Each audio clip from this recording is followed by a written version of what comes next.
Welcome दोस्तों, PM stock academy के एक नए वीडियो में आपका स्वागत है। दोस्तों,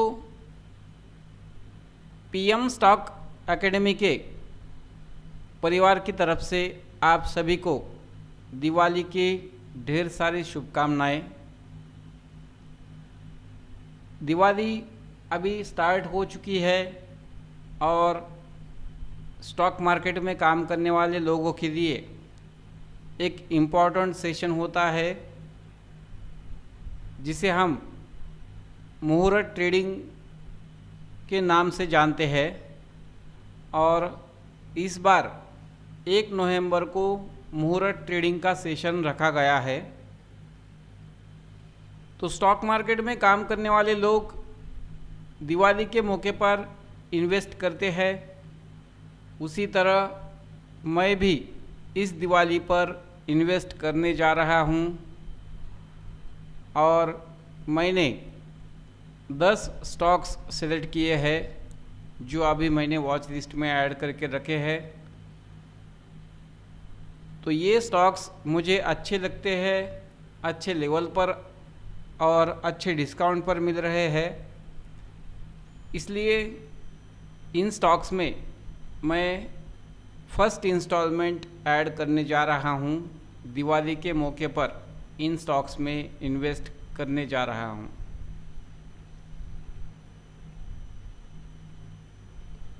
तो वीडियो को स्टार्ट करने से पहले हम डिस्क्लेमर देते हैं कि इस वीडियो में हम किसी भी प्रकार का बाय या सेल का रिकमेंडेशन नहीं दे रहे हैं। आपने ये वीडियो देखकर किसी भी प्रकार का बाय या सेल का डिसीजन नहीं लेना है। आपको अगर किसी स्टॉक में इन्वेस्ट करना भी है तो खुद का एनालाइज करके आपके जो भी एक्सपर्ट है उनके साथ सलाह लेकर, उनकी एडवाइस लेकर ही इन्वेस्ट करना चाहिए। इस वीडियो में मैं मेरी खुद की जो एनालाइज है वो बता रहा हूँ और मैं जिन स्टॉक्स में इन्वेस्ट करने जा रहा हूँ उनके बारे में जानकारी दे रहा हूँ। इसलिए इस वीडियो में जो स्टॉक्स बताए गए हैं वो हम बिल्कुल भी रिकमेंड नहीं करते हैं। इसलिए आपको अगर किसी स्टॉक में इन्वेस्ट करना भी है तो सबसे पहले खुद का एनालाइज कीजिए और एक्सपर्ट का एडवाइस लेकर ही इन्वेस्ट कर सकते हैं। तो चलिए स्टार्ट करते हैं। तो अभी निफ्टी बिल्कुल सपोर्ट के पास है।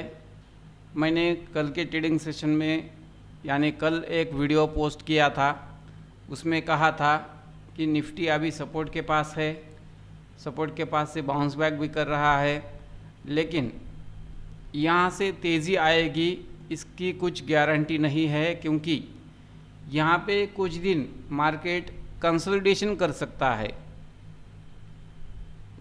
लेकिन आगे 2-3 दिनों के बाद मुहूर्त ट्रेडिंग है और इंडियन स्टॉक मार्केट की हिस्ट्री है कि हर मुहूर्त ट्रेडिंग पर लोग इन्वेस्ट करते हैं, अच्छे खासे फंडामेंटली अच्छे स्टॉक्स में इन्वेस्ट करते हैं, जिसके कारण मार्केट में थोड़ा सा बाउंस बैक आता है या फिर पॉजिटिव मूवमेंट आता है। अब अगले 2-3 दिन लोग इन्वेस्ट करेंगे, जो भी अपने अपने स्टॉक सेलेक्ट किए हैं उनमें इन्वेस्ट करेंगे। तो बाइंग प्रेशर बढ़ने के कारण मार्केट में थोड़ा सा पॉजिटिव मूवमेंट आ सकता है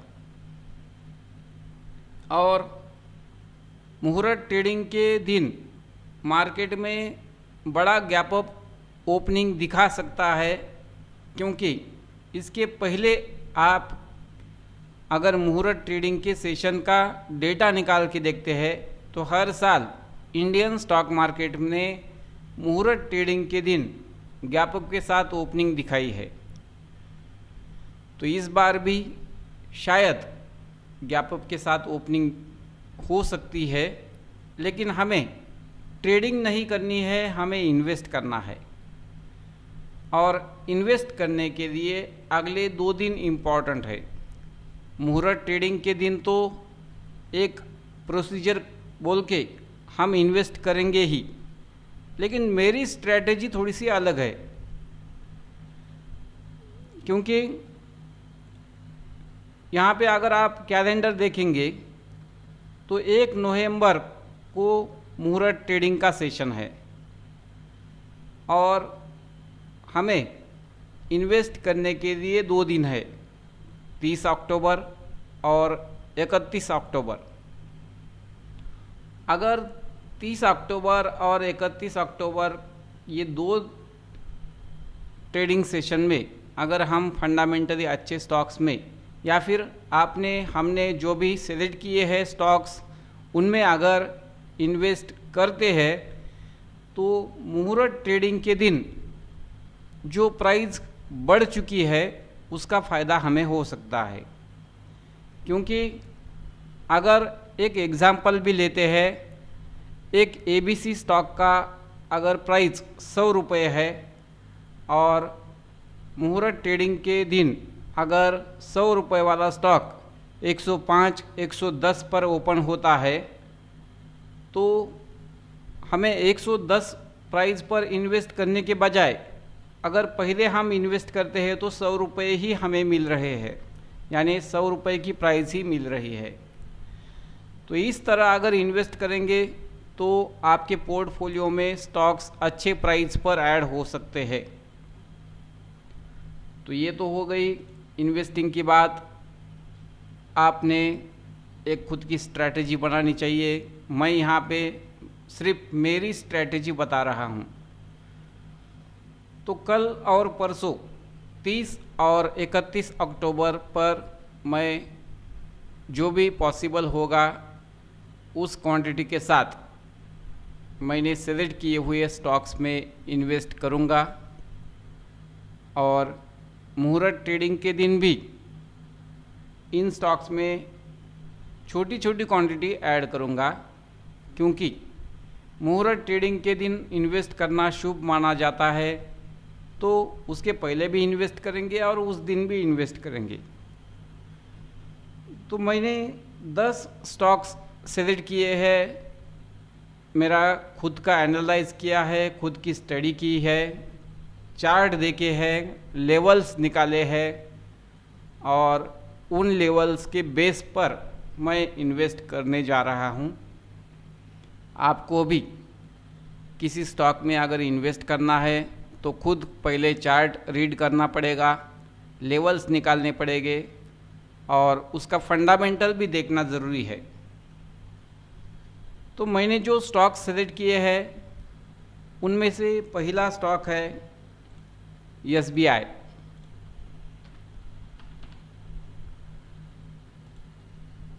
अभी बैंकिंग सेक्टर बहुत बढ़िया परफॉर्मेंस कर रहा है।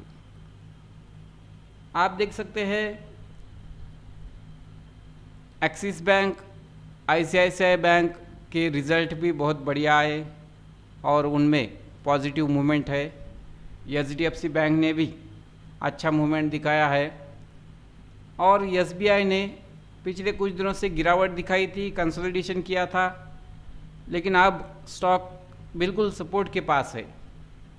तो इस स्टॉक में इन्वेस्ट करना फ़ायदेमंद हो सकता है, इसलिए मैंने ये स्टॉक सेलेक्ट किया है। कंपनी के फंडामेंटल बहुत ही बढ़िया है। पब्लिक बैंकिंग सेक्टर की लीडर कंपनी है, 7 लाख करोड़ का मार्केट कैप है। अभी तक स्टॉक ने रिटर्न भी अच्छे बना के दिए हैं, 3000% के रिटर्न बना के दिए हैं। शेयर होल्डिंग में भी म्यूचुअल फंड, DIFI ने अच्छा खासा स्टेक होल्ड किया है। कंपनी का ग्रोथ भी अच्छा है, कंसिस्टेंटली ग्रोथ करने वाली कंपनी है। तो सभी पैरामीटर पर ये कंपनी अच्छी है और अभी डिस्काउंट पर मिलने वाला स्टॉक है। इसलिए इस स्टॉक में अगर करंट लेवल पे इन्वेस्ट करेंगे तो मुझे ऐसा लगता है कि अगले दिवाली तक ये स्टॉक अच्छा रिटर्न बना के देगा। इस स्टॉक को मैंने कल ही सेलेक्ट किया है और आप देख सकते हैं कल मैंने जब लिस्ट बना रहा था तब इस स्टॉक को सेलेक्ट किया, लेकिन आज के ट्रेडिंग सेशन में स्टॉक थोड़ा सा ऊपर आ चुका है। मैंने सोचा था 785 770 के आसपास अगर स्टॉक मिलता है तो बाय करने के लिए एक बढ़िया प्राइस है, लेकिन आज के ट्रेडिंग सेशन में इस स्टॉक ने लगभग 30 से 40 पॉइंट का गेन बना के दिया है। फिर भी दिक्कत की बात नहीं है, अभी भी ये स्टॉक डिस्काउंट पर मिल रहा है और हमें यानी मुझे वन टाइम इन्वेस्टमेंट नहीं करना है। मैं कल के ट्रेडिंग सेशन में थोड़ा सा क्वांटिटी के साथ बाय करूंगा और मुहूर्त ट्रेडिंग के दिन थोड़ी सी क्वांटिटी ऐड करूंगा। उसके बाद हर डिप में छोटी छोटी क्वांटिटी ऐड करते रहूंगा या फिर हर महीने SIP करूंगा, जो भी पॉसिबल होगा उस टाइप से मैं इन्वेस्ट करने वाला हूं। दूसरा स्टॉक मैंने सेलेक्ट किया है ICICI बैंक। जैसा कि अभी मैंने कहा बैंकिंग सेक्टर बहुत बढ़िया परफॉर्मेंस कर रहा है और axis bank, ICICI bank, HDFC bank के रिज़ल्ट बहुत बढ़िया आए हैं और लोअर लेवल से अभी पॉजिटिव मूवमेंट भी आया है। तो एक्सिस बैंक भी ICICI बैंक जब मैंने कल सेलेक्ट किया था तो प्राइस कम थी, फिर भी अभी इस स्टॉक में भी हम SIP करेंगे और अगले दिवाली तक इस स्टॉक को होल्ड करेंगे। कंपनी के फंडामेंटल बहुत ही बढ़िया है, प्राइवेट सेक्टर की कंपनी है, प्राइवेट बैंकिंग सेक्टर में इंडिया की सेकंड लार्जेस्ट कंपनी है और रिज़ल्ट अगर देखते हैं तो कंपनी के रिज़ल्ट बहुत बढ़िया है। उसके बाद मैंने तीसरा स्टॉक सेलेक्ट किया है इन्फोसिस।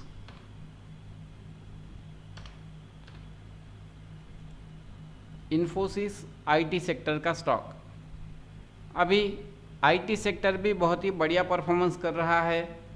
आप देख सकते हैं IT सेक्टर के कई स्टॉक्स के रिज़ल्ट बहुत ही बढ़िया आ रहे हैं। HCL टेक्नोलॉजीज़, परसिस्टेंट सिस्टम और ऐसे कोफोर्ज, ऐसे कई स्टॉक्स हैं जिनके रिज़ल्ट अच्छे आए हैं, अच्छा मूवमेंट आया है, पॉजिटिव मूवमेंट चल रहा है और अगले कुछ सालों तक मुझे ऐसा लगता है कि IT सेक्टर में ही परफॉर्मेंस कंटिन्यू रहेगा। इसलिए मैंने IT सेक्टर का स्टॉक सेलेक्ट किया है इन्फोसिस लिमिटेड। TCS भी अच्छा है, HCL टेक भी अच्छा है, विप्रो भी अच्छे लेवल पर मिल रहा है, लेकिन सभी स्टॉक्स सेलेक्ट करेंगे तो उनमें इन्वेस्ट करना पॉसिबल नहीं होगा। इसलिए सबसे बेस्ट मुझे इन्फोसिस अच्छा लगा, इसलिए मैंने इन्फोसिस को सेलेक्ट किया है। लार्ज कैप कंपनी है, 7,70,000 करोड़ का मार्केट कैप है और अभी 28 के PE पर मिल रहा है। इस स्टॉक ने रिटर्न भी अच्छे बना के दिए हैं और जब 1990 के लेवल के ऊपर निकलेगा तब मुझे ऐसा लगता है कि इस स्टॉक में अच्छी रैली आएगी। कंपनी के फंडामेंटल अगर देखते हैं तो शेयर होल्डिंग में FII ने अच्छा खासा स्टेक होल्ड किया है, म्यूचुअल फंड ने भी 17% का स्टेक होल्ड किया है, DII के पास भी 16% का स्टेक है और कंपनी ग्रोथ तो बहुत बढ़िया कर रही है। हर साल रिवेन्यू और नेट प्रॉफिट में अच्छा ग्रोथ दिखाती है। तो इस स्टॉक में मुहूर्त ट्रेडिंग के दिन इन्वेस्ट करेंगे, हर महीने SIP करेंगे। उसके बाद मैंने चौथा स्टॉक सेलेक्ट किया है HDFC लाइफ।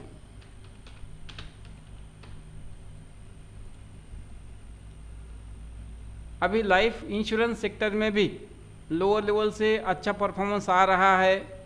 यहाँ पे आप कुछ स्टॉक्स देख सकते हैं, Bajaj Finserv, life insurance, SBI life, ये कुछ स्टॉक्स है जिन्होंने अभी लोअर लेवल से अच्छा परफॉर्मेंस दिखाया है। लेकिन इस सेक्टर में मुझे HDFC लाइफ इंश्योरेंस ये कंपनी अच्छी लगती है। इंश्योरेंस सेक्टर में काम करने वाली कंपनी है। लगभग 1.5 लाख करोड़ का मार्केट कैप है। अभी 90 के पीई पर स्टॉक ट्रेड कर रहा है।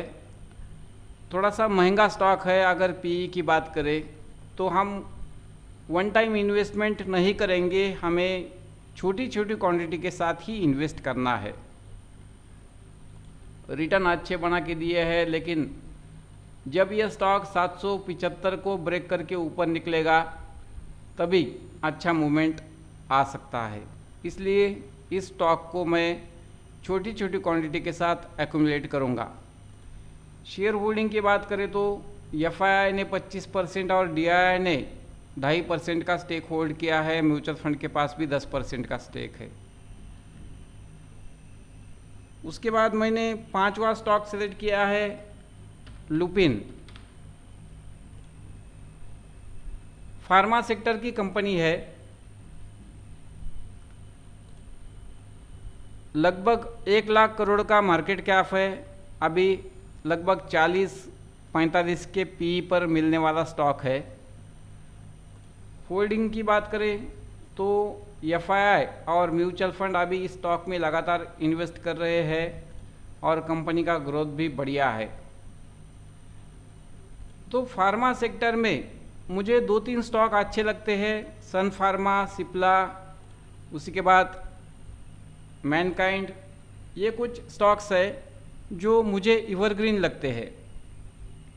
लेकिन मैंने लुपिन इसलिए सेलेक्ट किया कि मेरे पास पहले से ही कुछ स्टॉक्स है, सन फार्मा, सिप्ला, और मुझे एक नया स्टॉक चाहिए था जिसमें मैं इस बार इन्वेस्ट कर सकूं। तो मैंने फार्मा सेक्टर की लुपिन ये कंपनी सेलेक्ट की है। लोअर लेवल से स्टॉक बहुत भाग चुका है, लेकिन जब फार्मा सेक्टर में तेज़ी है तो इस स्टॉक में भी तेज़ी कंटिन्यू रहेगी। और इस बार हम छोटी सी क्वांटिटी के साथ ऐड करेंगे और जैसे जैसे स्टॉक में गिरावट आएगी वैसे वैसे मुझे इस स्टॉक में एक्यूमुलेट करना है। इसलिए इस स्टॉक को मैंने सेलेक्ट किया है। लुपिन के फंडामेंटल अगर देखेंगे तो शेयर होल्डिंग में आप देख सकते हैं एफआईआई के पास 21%, म्यूचुअल फंड के पास 16%, डीआई के पास 8% का स्टेक है। कंपनी का ग्रोथ भी अच्छा है, आप देख सकते हैं। नेट इनकम में कंपनी ने हर साल अच्छा ग्रोथ दिखाया है और आगे भी कंपनी इसी प्रकार से ग्रोथ दिखाएगी। इस स्टॉक के अगर चार्ट पे हम जाते हैं तो आप देख सकते हैं मार्केट में गिरावट चल रही है, लेकिन इस स्टॉक में उतना खास गिरावट का इम्पैक्ट नहीं है। और स्टॉक में थोड़ी सी भी डिप आती है तो स्टॉक जल्दी बाउंस बैक करता है, यानी इस स्टॉक में पॉजिटिव मूवमेंट आगे भी कंटिन्यू रह सकता है। उसके बाद 6th स्टॉक मैंने सेलेक्ट किया है Bajaj housing finance limited. Bajaj housing finance, अब कई लोग बोलेंगे कि बजाज हाउसिंग फाइनेंस में करंट लेवल पे इन्वेस्ट करना गलत हो सकता है, और उनका कहना भी ठीक है क्योंकि हाई वैल्यूएशन पर मिलने वाला स्टॉक है। अगर इसके वैल्यूएशन देखेंगे तो अभी भी हाई प्राइस पर, हाई वैल्यूएशन पर मिल रहा है। लेकिन इस स्टॉक में हर गिरावट में अगर छोटी छोटी क्वांटिटी के साथ इन्वेस्ट करेंगे तो एक दिन ये स्टॉक अच्छे रिटर्न बना के देगा, ऐसा मुझे लगता है। जिसको करंट लेवल पे वन टाइम इन्वेस्ट करना है उसके लिए ये रिस्की हो सकता है, क्योंकि अभी ब्रोकरेज हाउसेस भी और फॉरेन ब्रोकरेज हाउसेस भी इस स्टॉक पर निगेटिव टारगेट दे रहे हैं। इसलिए जिनको वन टाइम इन्वेस्ट करना है उनके लिए ये निगेटिव बात हो सकती है, क्योंकि 130 पर मिलने वाला स्टॉक है। कई लोग कहते हैं कि ये स्टॉक नीचे 70 रुपये तक जा सकता है, और अगर वन टाइम इन्वेस्ट करेंगे और ये स्टॉक 70 पर जाता है तो बड़ा लॉस दिख सकता है। इसलिए मैंने इस स्टॉक में इन्वेस्ट करने की एक स्ट्रैटेजी बनाई है, और मुझे कंपनी के फंडामेंटल अच्छे लगते हैं, इसलिए मैंने इस स्टॉक को सेलेक्ट किया है। करंट लेवल पे छोटी सी क्वांटिटी के साथ ऐड करूंगा। जैसे जैसे स्टॉक 10-20% की गिरावट दिखाएगा वैसे वैसे छोटी छोटी क्वांटिटी ऐड करूंगा। अब मुझे तो नहीं लगता कि ये स्टॉक 70 रुपये तक जाएगा। गिरते हुए स्टॉक 100 रुपये तक जा सकता है, लेकिन अगर हम 70 रुपये की भी प्राइस भी पकड़ के चलते हैं तो हर डिप पे अगर एवरेज करेंगे और 70 रुपये के प्राइस पर भी छोटी छोटी क्वांटिटी अगर ऐड करेंगे तो ये स्टॉक एवरेजिंग के साथ पोर्टफोलियो में ऐड हो सकता है। और मेरा व्यू अगले 4 से 5 साल का है, इसलिए मुझे इस स्टॉक पर ज़्यादा ट्रस्ट है, इसलिए मैंने ये नेगेटिव स्टॉक सेलेक्ट किया है। कंपनी के फंडामेंटल की बात करें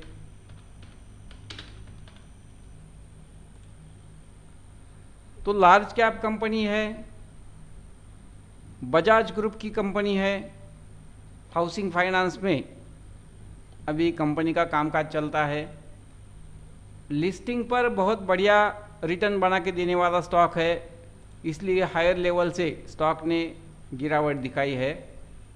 और शेयर होल्डिंग की बात करें तो आप देख सकते हैं म्यूचुअल फंड और एफआई ने थोड़ा सा स्टेक होल्ड किया है, लेकिन जब इस स्टॉक की लॉकिंग पीरियड ख़त्म हो जाएगा और आगे जैसे जैसे 2-4 क्वार्टर अच्छे आएंगे वैसे इस स्टॉक में बाइंग प्रेशर आ सकता है। उसके बाद 7वां स्टॉक मैंने सेलेक्ट किया है JSW एनर्जी लिमिटेड।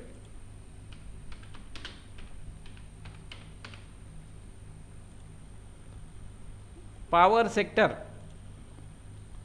सबसे बढ़िया लगता है, और पावर सेक्टर की बात करें तो PFC, REC, इरेडा, उसी के साथ प्राइवेट सेक्टर में टाटा पावर, ये कुछ रेगुलर स्टॉक है और इनमें तो हमने इन्वेस्ट किया ही है।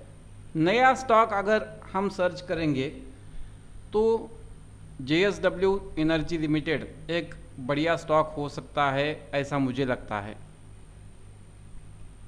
पावर जनरेशन सेक्टर की कंपनी है, 1,16,000 करोड़ का मार्केट कैप है, अभी 59 के PE पर मिलने वाला स्टॉक है। ये स्टॉक भी अगर सेक्टर की बात करें तो थोड़ा सा महंगा है, लेकिन उन लोगों को महंगा है जिनको वन टाइम इन्वेस्ट करना है। हमें इस स्टॉक में SIP करनी है और मैं हर महीने हर डिप पे छोटी छोटी क्वांटिटी ऐड करने वाला हूँ, इसलिए मुझे ये स्टॉक अच्छा लगता है। कंपनी के फंडामेंटल आप देखेंगे तो म्यूचुअल फंड और FI ने अच्छा स्टेक होल्ड किया है, कंपनी का ग्रोथ भी बढ़िया है और पावर सेक्टर में आगे परफॉर्मेंस कंटिन्यू रह सकता है। उसके बाद मैंने 8वां स्टॉक सेलेक्ट किया है भारत इलेक्ट्रॉनिक लिमिटेड। ये स्टॉक मुझे पहले से पसंद है और एवरग्रीन लगता है। आप देख सकते हैं इस स्टॉक ने 2023 में बहुत ही बढ़िया परफॉर्मेंस दिखाया है। 50 रुपये वाला स्टॉक 340-350 तक पहुंच चुका है। अब मल्टीबैगर रिटर्न बनाने के बाद स्टॉक थोड़ा सा तो गिरेगा और आप देख सकते हैं 340 के लेवल से स्टॉक नीचे गिरते हुए सिर्फ 250 तक आया था, यानी 100 पॉइंट की ही गिरावट दिखाई है। तो करंट लेवल पे ये स्टॉक अच्छे प्राइस पर डिस्काउंट पर मिल रहा है, इसलिए इस स्टॉक को मैं सेलेक्ट कर रहा हूँ। कंपनी के फंडामेंटल बहुत ही बढ़िया है, ग्रोथ अच्छा है, हमेशा नए नए ऑर्डर मिलते रहते हैं और डिफेंस सेक्टर में काम करने वाली कंपनी है, इसलिए ये स्टॉक मुझे पसंद है और इस स्टॉक को मैंने अगले कुछ सालों तक होल्ड करने के लिए पोर्टफोलियो में ऐड कर रहा हूँ। उसके बाद 9वां स्टॉक है जो मुझे हमेशा पसंद है, उसका नाम है ITC। ITC FMCG सेक्टर में काम करती है, होटल सेक्टर, स्टेशनरी सेक्टर में भी कंपनी काम करती है। 6 लाख करोड़ का मार्केट कैप है, लगभग 30 का PE रेशो है। कंपनी के फंडामेंटल बहुत ही बढ़िया है और मुझे ये स्टॉक हमेशा पसंद आता है। कंपनी का ग्रोथ भी बहुत ही बढ़िया है, इसलिए इस स्टॉक को मैंने सेलेक्ट किया है। और इस स्टॉक की और एक खासियत है, ये स्टॉक हर साल हर क्वार्टर में डिविडेंड देते आ रहा है और आगे भी इस स्टॉक में डिविडेंड मिलते रहेगा, इसलिए इस स्टॉक को मैंने सेलेक्ट किया है। अब ITC में करंट लेवल पे इन्वेस्ट करना कुछ लोग बोलेंगे गलत है, क्योंकि अगले कुछ महीनों में इसका डीमर्जर हो सकता है और डीमर्जर के बाद जब तक इस कंपनी का बिजनेस सेटल हो जाएगा तब तक स्टॉक निगेटिव परफॉर्मेंस दिखा सकता है।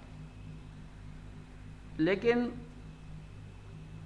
जिन लोगों को वन टाइम इन्वेस्ट करना है उनके लिए दिक्कत की बात हो सकती है। हमें हर डीप में छोटी छोटी क्वांटिटी ऐड करनी है, इसलिए मुझे इस स्टॉक में इन्वेस्ट करना अच्छा लगता है। और 10वां स्टॉक जो दिवाली पर ज़्यादातर खरीदा जाता है उसका नाम है गोल्ड बीज। दिवाली के मौके पर कई लोग गोल्ड की खरीदारी करते हैं और स्टॉक मार्केट में काम करने वाले लोग गोल्ड का ETF खरीदते हैं। तो मैंने भी गोल्ड बीज को सेलेक्ट किया है। मुहूर्त ट्रेडिंग के दिन अगर गोल्ड बीज में इन्वेस्ट करूँगा तो मेरे लिए शुभ हो सकता है, ऐसा मुझे लगता है। तो ये 10 स्टॉक्स जो मैंने सेलेक्ट किए हैं उनमें अभी कल से मैं छोटी छोटी क्वांटिटी के साथ इन्वेस्टिंग स्टार्ट करने वाला हूँ।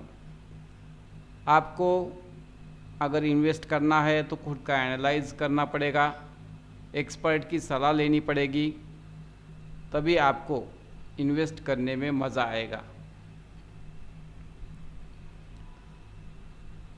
तो अगर आपको ये वीडियो अच्छा लगता है तो वीडियो को लाइक कीजिए। अभी तक सब्सक्राइब नहीं किया है तो सब्सक्राइब कर सकते हैं, दोस्तों के साथ शेयर कर सकते हैं।